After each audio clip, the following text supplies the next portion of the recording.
75 ఏళ్ల స్వాతంత్ర భారత చరిత్రలో రైతుకు పెట్టుబడి వ్యవసాయానికి ఇచ్చిన మొట్టమొదటి ప్రభుత్వం తెలంగాణ ప్రభుత్వం, మొట్టమొదటి నాయకుడు కేసీఆర్.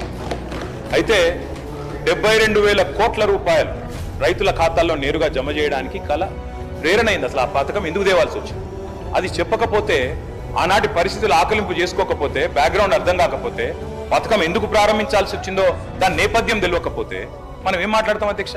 ఇంకోటి నేను వారిని కోరుతా ఉన్నా అధ్యక్ష, ఈతులు మాకే కాదు కదా చెప్పాలి. విప్ గారు మీరు మీ సభ్యులకు కూడా చెప్పాలి. మరి మేము బట్టలే కొనలేదట, మేము కొననేయలేదు, వ్యవసాయమే జరగలేదు, పద్ధతి కాదు.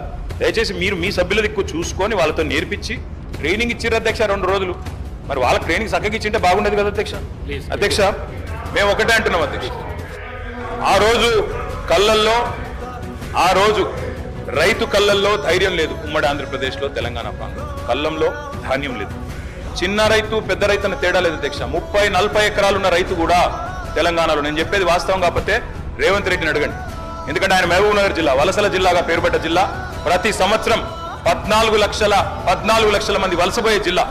అధ్యక్ష కేటీఆర్ గారు సభానాయకుడు రేవంత్ రెడ్డి అని ఏకవచనంతో మాట్లాడకండి అధ్యక్ష. సభానాయకుడు గౌరవం అనేది గౌరవం ఇవ్వండి. రైట్, గౌరవం అనేది అధ్యక్ష, గౌరవం అనేది ఇచ్చి పుచ్చుకోవాలి అధ్యక్ష. ఇస్తాం, మేము కూడా ఇస్తాం. ఇవ్వకపోతే కేసీఆర్ గారిని ఇష్టం వచ్చినట్టు మాట్లాడితే మేము కూడా అట్లే మాట్లాడాల్సి వస్తుంది అధ్యక్ష. దానికి మేమేం చేయలేదు.